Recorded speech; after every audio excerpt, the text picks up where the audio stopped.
video ini.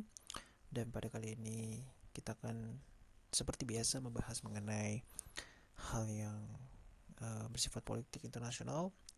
Dan topik untuk kali ini kita akan mengupas bagaimana kondisi budaya dari setiap negara dengan menerima berbagai ideologi politik. Dan pada kali ini kita akan membahas ideologi kapitalisme dan sosialisme. Kapitalisme dan sosialisme adalah salah satu jalan utama di setiap zaman. Ketika zaman abad pertengahan, suatu kecawasan atau kehancuran dari Uni Eropa menggunakan sistem kapitalisme untuk memperbaiki hal tersebut, sehingga yang menyebabkan banyaknya hal yang menjadi pembaruan di bidang ekonomi. Dan sosialisme juga menjadi sebuah hal yang bersifat memperbaiki pembangunan atau revolusioner ya, bersifat revolusioner, yang dimana pada prinsip dasarnya sosialisme ini adalah hal yang revolusi ya, ini lebih ke revolusi. Sedangkan kapitalisme adalah pengembangan ya. Itu dari kedua perbedaan tersebut yang mungkin akan pengertiannya saya akan taruh di deskripsi. Saya tidak akan membahas mengenai pengertian, contoh dan segala macam apapun mengenai definisi. Untuk kedua hal ini saya akan taruh di deskripsi di bawah. Anda bisa buka, saya ambil dari Wikipedia, sumber yang langsung terpercaya. Dan untuk itu kita akan membahas mengenai kapital dan sosialisme. Untuk itu saya akan mengambil dari sebuah berita. Ya, berita ini sangat membantu sekali ketika saya merespon kapitalisme dan sosialisme, karena beberapa pertanyaan dalam kepala saya mengenai kapitalisme dan sosialisme manakah yang lebih baik. Dari setiap negara terkadang mempunyai ciri khas budaya sosial yang berbeda. Untuk itu kapital dan sosialisme pun menjadi keputusan yang berbeda juga, dan tentu hasilnya akan sedikit berbeda juga. Nah, untuk ini kapitalisme akan berhubungan dengan politik dan ekonomi, sosialisme akan berhubungan dengan etika, ya, etika masyarakat kepada pemerintah. Oke, kita lanjut. Dari sini kita akan melihat bahwa, nah di sini saya mendapatkan hal yang sangat menarik, yaitu 60% Amerika melihat bahwa kegunaan kapitalisme ya yang lebih berguna. Jadi di sini dia bilang bahwa 38% mengatakan bahwa hal tersebut itu tidak menguntungkan. Ya, jadi 38%, jadi total yang menganggap keuntungannya itu sekitar 62%. Cukup tinggi ya, 62% dibandingkan dengan yang tidak menguntungkan. Dan sedangkan orang yang mengatakan bahwa sosialisme menjadi satu yang sangat tidak menguntungkan ya, ada sekitar 59%. Nah, 59% ini dicari oleh beberapa ini. Jadi di sini dia bisa menganggap 59% ini menjadi ketidakuntungan dari dia mengupdate ya, dia memperbaharui researchnya dari reaksi publik di Amerika dengan kata sosialisme dan kapitalisme. Jadi dia sudah mengupdate atau memperbarui yang mungkin sebelumnya ini menyatakan bahwa sosialisme adalah jawaban untuk kita menjadi lebih maju dalam sistem ekonomi maupun politik. Tapi yang mungkin di sini ada beberapa alasan, tapi yang jelas di sini alasan saya adalah pembaruan ekonomi, karena masa 2020, 2021 dan mungkin akan masuk ke 2022 ini akan membuat seperti ekonomi akan membangun ya. Di sini adalah pembentukan ekonomi yang layak. Karena begini, kita tidak mungkin meninggalkan sebuah pekerjaan yang memang betul-betul milik kita. Kita tidak akan meninggalkan ekonomi kita, dan kita tidak akan meninggalkan hal yang berupa jalan hidup kita gitu ya. Kalau kita tahu jalan hidup kita menggunakan uang, ekonomi kita lancar ya, itu akan lebih nyaman dan tidak membuat kita kepikiran. Dan di Amerika saya yakin hal itu menjadi satu jawaban yang membuat mereka memilih kapitalisme, karena kapitalisme itu kan perubahan ya kan, pembangunan beda dengan sosialisme ya, tetap perubahan ya kan. Ya walaupun perubahan tersebut membangun atau enggak membangun, yang jelas berubah ya kan, dilihat dari masyarakatnya. Tapi beda dengan kapitalisme ya, kita lihat di Amerika mengatakan bahwa 59% tuh tidak menguntungkan sosialisme. Yang jelas 62% itu menyatakan bahwa mereka melihat pandangan bahwa kapitalisme ini jadi jawaban gitu, jawaban dari setiap orang, karena banyak sekali perusahaannya PHK orang, banyak sekali yang kehilangan pekerjaan, banyak sekali yang mungkin keluarganya susah, yang dulunya mungkin bisa ya terpenuhi ekonominya, tetapi sekarang udah susah karena ekonominya agak menurun ya. Jawabannya seperti dulu ya kan, proses kapitalisme, orang yang punya modal yang lebih layak gitu. Ya mungkin itu jadi alasannya gitu. Ya itu kita pelajari bagaimana bisa ekonominya akan meningkat gitu. Ya mungkin saya yakin setiap negara juga seperti itu. Ya mungkin kecuali Indonesia. Kalau Indonesia tetap sosialisme, itu berbeda, sangat berbeda. Ya, mereka membahas sosialisme ini mengingatkan saya terhadap berita Indonesia. Berita Indonesia tidak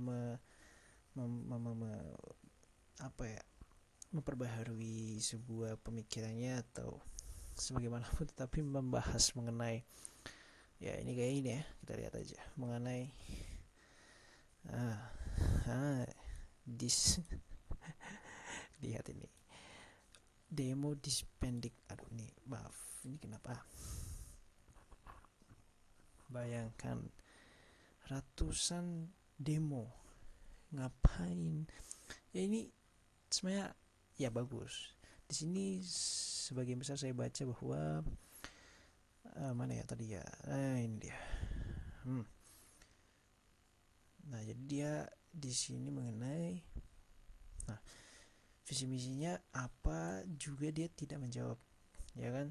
Jadi kepala dinas di pendidikan ini nggak serius mengenai persoalan pendidikan yang ada, nggak serius dibilang hal tersebut karena nggak menjawab pertanyaan, cuman itu aja jawabannya.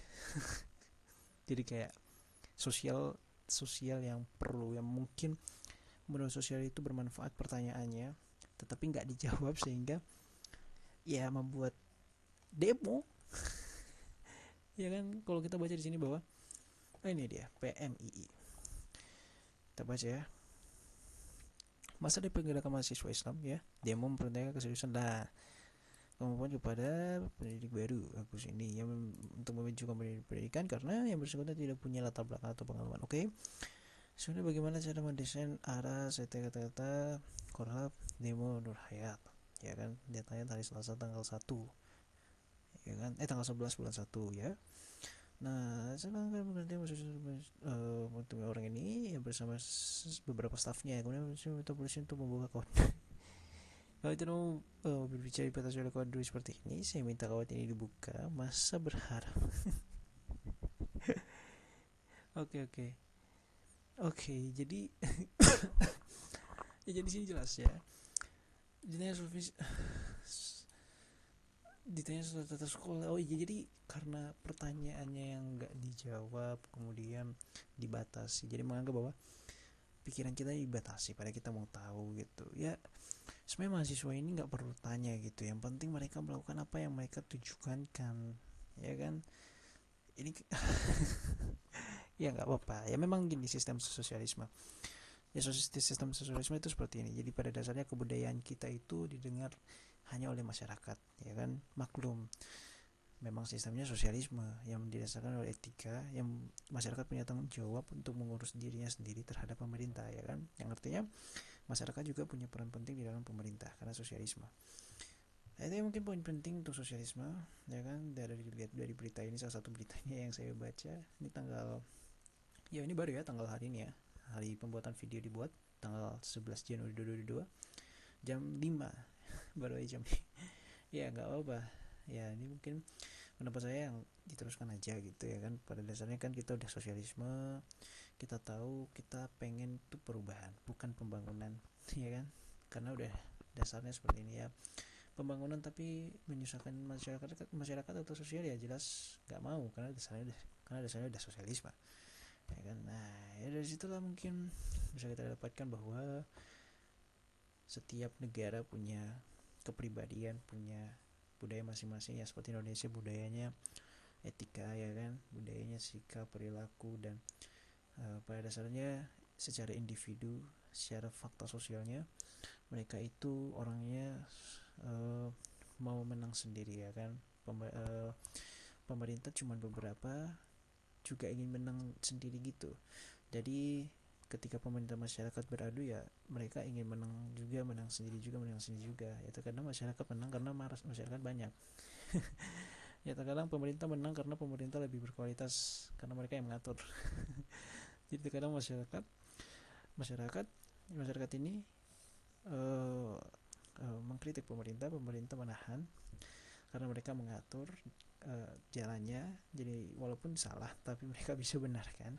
Jadi yang masyarakat ini jadi kebodohan karena nggak bisa masuk, karena tertutupi oleh karena atau apa ya, oleh kepemimpinan mereka, ya pengaturan mereka. Ya nggak apa-apa, itu udah sosialisme. Nggak ada pembangunan di situ. Pembangunan mungkin beratus tahun ke depan. Ya nggak apa-apa, sosialisme itu juga penting karena ya kita tahu kita manusia biasa, tidak semua orang lahir kaya, tidak semua orang lahir miskin gitu, ya kan. Tidak semua orang lahir punya segalanya, dan kita juga ada yang lahir miskin, ya kan. Ya saya harap itu disamakan lah, jangan sampai kita hanya uang, hanya untuk segala sesuatu tuh untuk kepentingan pribadi gitu. Yang penting kan uh, kita menghargai gitu, intinya semuanya menghargai. Jangan sampai, ya pekerja kan saya juga dukung kapitalisme sebenarnya. Cuma ya saya tinggal di Indonesia, saya berani bicara kapitalisme cuman sebagai pembatasan saja supaya saya nggak dikurung di penjara.